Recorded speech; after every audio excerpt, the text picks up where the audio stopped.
Hey, I'm Lindsay Ryman, and I'm excited that you are embarking on the adventure of discovering God's voice in your life.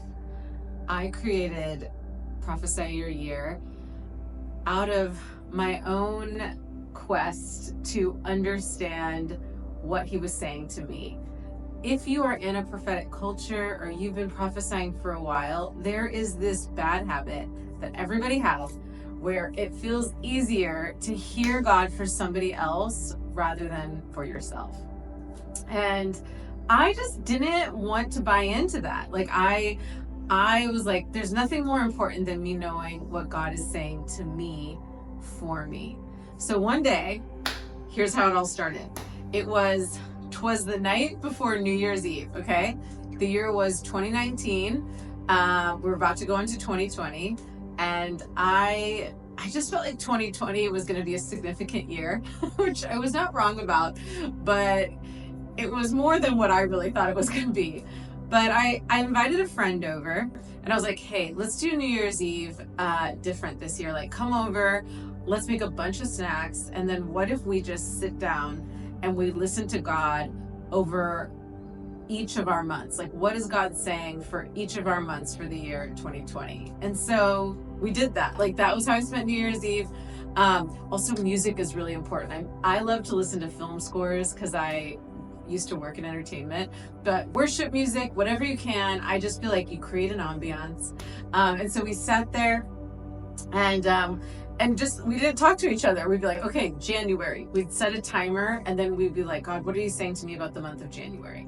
And it was kind of like a journal entry meets a prophetic word. And by the time we were done, it was like we had a map for what would be probably one of the most uncertain years of our lives, at least in this generation.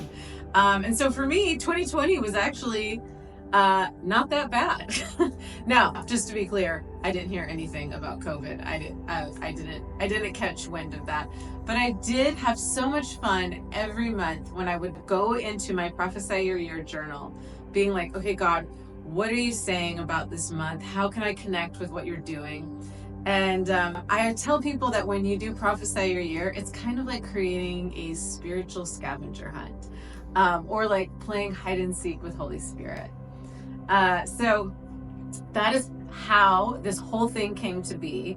And I want to tell you, there's a misnomer about Prophesy Your Year. I think a lot of people think it's about predicting the future. Some people will use that language with me, and I'm like, that's 100% not what this is about. What this is about is understanding the voice of God in your own life.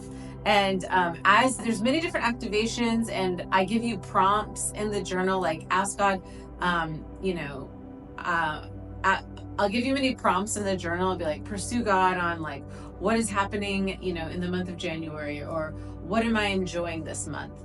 The purpose of the prompts are just to get a conversation going. It's to stir it up, right? That's the main point. So I always tell people, here's a prompt. I want you to engage in conversation, but obviously follow the Holy Spirit's leading wherever He takes you.